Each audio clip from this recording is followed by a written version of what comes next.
है पार्ट 5 जो कि बात करता है सेक्शन प्लेस ऑफ रजिस्ट्रेशन के सेक्शन 28 से 31। ठीक है, सेक्शन 28 बात करता है प्लेस ऑफ रजिस्ट्रेशन डॉक्यूमेंट्स कि जिस डॉक्यूमेंट को हम प्रेजेंट कर रहे हैं उसका प्लेस क्या होगा। तो जिस डॉक्यूमेंट को हम प्लेस कर रहे हैं वो जो प्रॉपर्टी है हम उस सब रजिस्ट्रार के ऑफिस में इसको प्रेजेंट करेंगे जिसके सब डिस्ट्रिक्ट में वो प्रॉपर्टी या उसका कोई भी पोर्शन जो है सिचुएटेड होगा। ठीक है, सेक्शन 29 बोलते हैं कि सेक्शन 28 के अलावा अगर कोई डॉक्यूमेंट है जिसको प्रेजेंट करना है तो वो किसी भी सब रजिस्ट्रार के जो है ऑफिस के अंदर प्रेजेंट किया जा सकता है।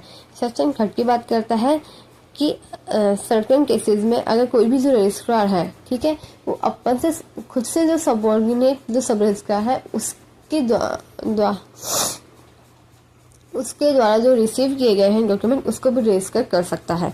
सेक्शन 31 बात कर रहा है कि अगर कुछ केसेस ऐसा होते हैं जहां पर रजिस्ट्रार ऑफिसर जो है उसको किसी पर्सन के रेजिडेंस पे जाके उस डॉक्यूमेंट को रजिस्टर करना होता है तो वो भी कर सकता है सर्टेन सर्कमस्टांसेस में। अब जो आता है पार्ट 6 जो कि बात करता है प्रेजेंटिंग डॉक्यूमेंट्स फॉर रजिस्ट्रेशन। ठीक है, सेक्शन 32 से 35। सेक्शन 32 जो है वो ये बात करता है कि हु में अप्लाई फॉर रजिस्ट्रेशन, रजिस्ट्रेशन के लिए कौन कौन अप्लाई कर सकता है। तो सेक्शन 32 जो है वो तीन कैटेगरीज बताता है कि वो पर्सन जो कि डॉक्यूमेंट को एग्जीक्यूट कराना मतलब कि ट्रांसफरी, लीगल रिप्रेजेंटेटिव और असाइनी या फिर उसका एजेंट को ट्रांसफरी का कोई एजेंट। ठीक है, तो सेक्शन 33 है वो एजेंट ऑफ ट्रांसफरी की बात करता है। ठीक है, by special POA means power of attorney. ठीक है, सेक्शन 33 जो है वो बात करता है कि कोई भी एजेंट जो है ट्रांसफरी का वो भी प्रेजेंट कर सकता है डॉक्यूमेंट को by special power of attorney. अब किस किस केसेस में जो है उसको स्पेशल पावर ऑफ अटॉर्नी दी जा सकती है हम बात करते हैं सेक्शन 33 में। पहला है principal is out of India. आगे जो प्रिंसिपल है उस एजेंट का वो आउट ऑफ इंडिया है। बॉडीली इन्फर्मिटी है मतलब कि वो शरीर से इस तरह इन्फर्मर है कि वो आ ही नहीं सकता है। प्रिंसिपल इज इन जेल, अगर वो जेल में है। प्रिंसिपल इज एनआरआई या फिर जो प्रिंसिपल है उसको एग्जाम किया गया है बाय लॉ कि वो जो है अपना पर्सनल अपीयरेंस दे सकता है। ठीक है, तो यहाँ पे 5 कैटेगरी बताई गई है स्पेशल पीओए की। कौन कौन सी? पहला कि प्रिंसिपल जो है वो आउट ऑफ इंडिया हो, बॉडीली इन्फर्म हो, जेल में हो, एनआरआई हो या फिर उसकी जो पर्सनल अपीयरेंस है उसको एग्जाम किया गया हो बाय लॉ। ठीक है, अब इसमें एक चीज और देखने की है। इसमें मैंने लिखा है wife has general power of attorney can not apply for registration. जो वाइफ जो होती है उसके पास जनरल पावर ऑफ अटॉर्नी होती है तो वो रजिस्ट्रेशन के लिए अप्लाई नहीं कर सकती, उसके पास स्पेशल पावर ऑफ अटॉर्नी होनी चाहिए सेक्शन 33 में, तभी वो जो है किसी भी डॉक्यूमेंट को रजिस्टर करवाने के लिए अप्लाई कर सकती है। ठीक है, नंबर 32A जो कि इंसर्ट किया गया है बाय एक्ट 48 ऑफ 2001। ठीक है, इसके अंदर कंपल्सरी किया गया है कि कोई भी पर्सन जो प्रेजेंट कर रहा है किसी डॉक्यूमेंट को रजिस्टर करवाने के लिए वो अपने पासपोर्ट साइज फोटोग्राफ को अफिक्स करेगा और अपने जो फिंगरप्रिंट से वो लगाएगा डॉक्यूमेंट्स पे। अगर आपने कभी किसी डॉक्यूमेंट को रजिस्टर करवाया है रजिस्ट्रार ऑफिस में तो आपको ये प्रोसीजर का पता होगा। और जो भी पासपोर्ट साइज अगर किसी भी इमोर प्रॉपर्टी के ऑनरशिप अगर ट्रांसफर होता है तो उसमें बायर और सेलर दोनों का पासपोर्ट साइज फोटोग्राफ और फिंगरप्रिंट होता है। ये जो रजिस्ट्रेशन एक्ट है वो थ्योरिटिकल कम प्रैक्टिकल ज्यादा है। अगर आप कभी भी किसी डॉक्यूमेंट को रजिस्टर करवाने रजिस्टर ऑफिस जाएंगी तो ये सारी प्रोसीजर आपको वहाँ देखने को मिलेगी कि कैसे जो है उनके कहाँ मतलब किस पेज पे उनकी सिग्नेचर करवाए जाते हैं, फोटोग्राफ अफेक्स की जाती है और फिंगरप्रिंट्स लिए जाते हैं। सेक्शन नंबर 35 जो है वो बात करता है procedure on admission डिनायर of education of document. ठीक है, तो जो रजिस्ट्रिंग ऑफिसर जो है वो किसी भी डॉक्यूमेंट को डिनाई भी कर सकता है और एडमिट भी कर सकता है।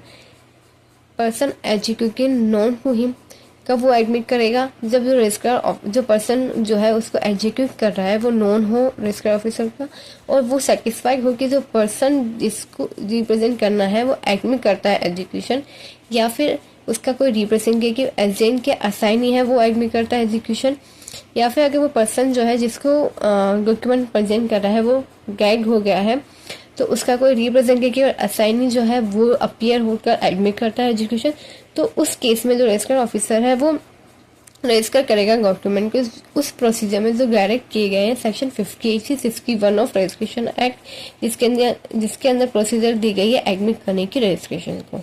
ठीक है, साथ ही रजिस्टर ऑफिसर डिनाई भी कर सकता है किस केसेस में, अगर कोई जो पर्सन है एजुकेट कर रहा है किसी डॉक्यूमेंट को, वो डिनाई करता है एजुकेशन, या फिर जो पर्सन है वो माइनर ईगेट लूनेटिक है या फिर गैग हो गया, तो उसका रिप्रेजेंटेटिव या असाइनी जो है वो अपीयर होकर डिनाई करता है एजुकेशन को, तो उस केस में जो रजिस्ट्रार ऑफिसर है वो रिफ्यूज कर सकता है रजिस्टर करने के लिए और फॉलो करेगा वो प्रोसीजर जो कि प्रेस्क्राइब की गई है पार्ट 12 ऑफ दिस एक्ट, जो कि बात करता है रिफ्यूजल टू रजिस्ट्रेशन। ठीक है, यहाँ पर एक केस था Satyapal Anand versus state of MP, जिसमें ये कहा गया था कि supreme court had that registering officer under section 35 cannot inquire into title of the person seeking registration.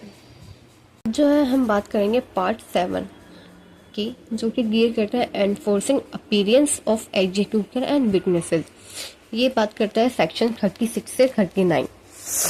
Section 36 जो है वो ये बात करता है कि जो भी एग्जीक्यूटर या विटनेस जो होता है, ठीक है, किसी भी रजिस्ट्रेशन के डॉक्यूमेंट को प्रेजेंट करने के लिए जिसकी अपीयरेंस या फिर टेस्टिमनी जो है वो नेसेसरी है, तो जो रजिस्टरिंग ऑफिसर जो है वो उस पर्सन को कॉल अपॉन कर सकता है, बुला सकता है, या फिर किसी ऑफिसर और कोर्ट जो है उसके थ्रू समन भिजवा सकता है, जो कि मैंने इसके गवर्नमेंट जो है डायरेक्ट करती है। सेक्शन 37 ये बात करता है कि जो समन्स रजिस्टरिंग ऑफिसर सेक्शन 36 में भिजवाते हैं किसी भी पर्सन के अपीयरेंस के लिए, वो जब ही इश्यू किए जाएंगे तभी सर्व किए जाएंगे जब जो पीएम की जो फीस है उसकी रिसिप्ट रिसीव हो जाएगी, उसके बाद जो समन्स है उनको इश्यू किया जाएगा। इसके साथ ही हम सेक्शन 39 भी गो थ्रू करते हैं, जो कि कहता है कि सेक्शन 36 में जब जो रजिस्टरिंग ऑफिसर किसी पर्सन को समन्स इश्यू करते हैं, उनको कॉल अपॉन करते हैं, तो वो सेम वही ड्यूटी परफॉर्म करता है जो कि सिविल कोर्ट में की जाती है, सेम प्रोसीजर। फिर बात करते हैं सेक्शन 38 की। सेक्शन 38 जो है वो ये बात करता है कि अगर डॉक्यूमेंट जो है रजिस्ट्रेशन के लिए उसको प्रेजेंट करने के लिए कौन से पर्सन जो है उनको एग्जम्पशन दिया गया है कि उनकी पर्सनल अपीयरेंस नेसेसरी नहीं होती है।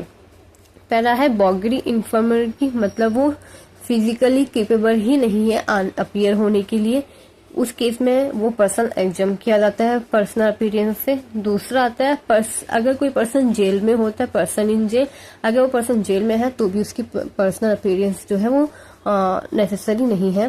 थर्ड आता है किसी भी पर्सन की जो पर्सनल अपीयरेंस है उसको एग्जाम किया गया है बाय कोर्ट ऑफ लॉ। तो ये तीन जो कंडीशंस है उसके अंदर किसी पर्सन की पर्सनल अपीयरेंस जो है नेसेसरी नहीं है। अदरवाइज किसी भी पर्सन की प्रेजेंस जो है रजिस्ट्रेशन की डॉक्यूमेंट प्रेजेंट करते समय वो नेसेसरी है, और उस पर्सन को जो है रजिस्टरिंग ऑफिसर जो है वो कॉल अपॉन कर सकता है बाय इश्यूइंग समन्स। अब हम बात करते हैं पार्ट 8, जो कि बात करता है presenting will and authority to adopt, जिसमें सेक्शन 40 एंड 41 से डील करता है। सेक्शन 40 जो है वो बात करता है कि कोई भी विल या फिर अडॉप्शन की अथॉरिटी जो है उसको प्रेजेंट करने में। अब है पार्ट 8, जो कि बात करता है presenting wills and authority to adopt. इसमें अपन बात डील करेंगे सेक्शन 40 एंड 41 से। इसमें हम ये देखेंगे कि जब कोई भी विल या फिर अडॉप्शन के लिए अपन कोई डॉक्यूमेंट प्रेजेंट करते हैं तो वो कौन प्रेजेंट कर सकता है, कौन केपेबल है। तो सेक्शन 40 हमें ये बताता है कि कोई भी विल जो है वो कैश कर मतलब जो वसीयत करता होता है, जो वसीयत बनाता है, ठीक है, वो कर सकता है। और अगर उसकी डेथ हो जाती है, मतलब वो पर्सन मर जाता है, तो उसकी जगह कोई भी एग्जीक्यूटर जो है उसको प्रेजेंट कर सकता है। और इन केस ऑफ अडॉप्शन के अंदर जो डोनर होता है वो कर सकता है प्रेजेंट, या फिर उसकी डेथ हो जाने के बाद कोई भी डॉनी या फिर उसका अडॉप्टिव सन। ठीक है, विल कौन कर सकता है? कैश कर या फिर उसकी डेथ हो जाने के बाद कोई भी एग्जीक्यूटर। एडॉप्शन कौन प्रेजेंट कर सकता है? डोनर, और डोनर की डेथ होने के बाद डोनी या फिर अडॉप्टिव सन। ये प्रेजेंट करेंगे डॉक्यूमेंट्स को रजिस्ट्रार या सब रजिस्ट्रार के सामने। फिर सेक्शन 41 ये बात करता है कि रजिस्ट्रार या सब रजिस्ट्रार पहले ये सेटिस्फाई करेंगे कि जो भी डॉक्यूमेंट प्रेजेंट किए गए हैं वो कैश कर या फिर डोनर के द्वारा किए गए हैं। अगर इन केस कैश कर या फिर डोनर जो है उनकी डेथ हो जाती है तो उस केस में जो डॉक्यूमेंट प्रेजेंट किए गए हैं वो एग्जीक्यूटर या फिर डोनी या अडॉप्टिव सन के द्वारा किए गए हैं। जब सब या फिर उस पर्सन जो कि एंटर करे सेक्शन 40 में, ठीक है, अगर रजिस्ट्रार और सब रजिस्ट्रार सेटिस्फाई हो जाते हैं इन कंडीशंस पे तो वो जो भी डॉक्यूमेंट्स है उसको रजिस्टर करेंगे उस सेम मैनर में जिसमें कि अदर डॉक्यूमेंट्स जो है उनको रजिस्टर किया जाता है। तो ये बात करते हैं अपन सेक्शन 40 एंड 41।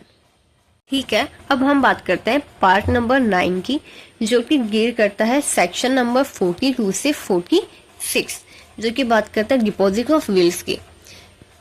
इसमें आता है पहले सेक्शन नंबर 42। सेक्शन नंबर 42 बात करता है डिपॉजिट ऑफ विल्स की। जो विल होता है उसको किस तरह डिपॉजिट करता है, कौन कर सकता है, पहले हम देखते हैं सेक्शन 42 में कि कौन कर सकता है। तो जो भी कैश कर होता है, जो विल बनाता है, जो वसीयत करता होता है वो, या फिर वो अपने एजेंट के द्वारा, ठीक है, जो भी विल होता है उसको डिपॉजिट करेगा रजिस्ट्रार के पास, रजिस्ट्रार को भेजेगा वो, ठीक है, और वो उसको एक कवर, सील्ड कवर के अंदर रैप करके विल को रजिस्ट्रार के पास भेजेगा, जिसके ऊपर उसका नाम या उसके एजेंट का जो नाम है वो सुपरस्क्राइब्ड होगा, लिखा हुआ होगा, ठीक है। उसके साथ एक स्टेटमेंट लिखा होगा कि जो डॉक्यूमेंट है उसका नेचर क्या है। सेक्शन 42 अपन को सिंपल ये बात बताता है कि जो भी विल है उसको डिपॉजिट करेगा कैश कर या उसका एजेंट, ठीक है, और उस सील कवर के ऊपर उसका नाम या उसके एजेंट का नाम लिखा होगा, उसके साथ एक स्टेटमेंट लिखा होगा कि जो डॉक्यूमेंट है उसका नेचर क्या है। उसके बाद हम बात करते हैं इसकी प्रोसीडिंग की कि किस तरह प्रोसीडिंग। सेक्शन नंबर 43 जो है वो बात करता है proceeding of deposit of wills की, ठीक है। जब रजिस्ट्रार जो है उस कवर को रिसीव कर लेता है जिसके अंदर कैश का करे उसके एजेंट ने विल डिपॉजिट की थी, ठीक है, तो उसके ऊपर रजिस्ट्रार ये सेटिस्फाई करेगा कि जो बिल उसको रिसीव हुई है वो उसी पर्सन ने प्रेजेंट की है जो कि एलिजिबल है, मतलब उसका कैश का कर वसीयत करता या फिर उसके एजेंट ने ही प्रेजेंट की है।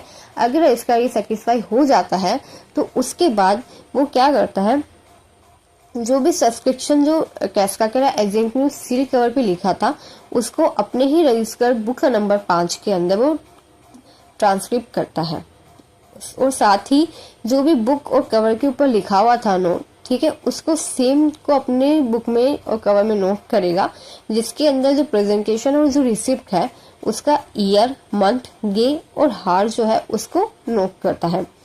साथ ही में वो उस पर्सन का भी नेम उसके अंदर लिखता है जो कि कैश कर या एजेंट को आइडेंटिफाई करता है। और साथ ही में अगर कवर, सील कवर के ऊपर कुछ और एलिजिबल इंस्क्रिप्शन लिखा है तो वो उसको भी नोट करता है, ठीक है। ये है सेक्शन नंबर 43 की प्रोसीडिंग। उसके बाद आता है सेक्शन नंबर 44 जो कि बात करता है withdraw of deposit of wills की। सेक्शन 43 में जो विल डिपॉजिट की गई थी उसको विड्रॉ भी कर सकता है कैश कर या उसका एजेंट, ठीक है। अगर कोई भी कैश कर जो है उसको विड्रॉ करना चाहता है तो वो पर्सनल या उसके एजेंट के थ्रू कर सकता है, ठीक है। अगर रजिस्ट्रार जो है वो सेटिस्फाई हो जाता है कि जो भी विड्रॉ की जो एप्लीकेशन जो पेश कर रहा है वो कैश कर या उसका एजेंट है तो उसके ऊपर वो जो है डिलीवर कर देता है उस कवर को। फिर आता है सेक्शन नंबर 45 जो कि बात करता है सेम प्रोसीडिंग की, बस इसमें यह है कि जो डिपॉजिटर है उसकी डेथ हो जाती है। अगर डिपॉजिटर की डेथ हो जाती है तो उसके अंदर क्या प्रोसीडिंग होती है, ठीक है।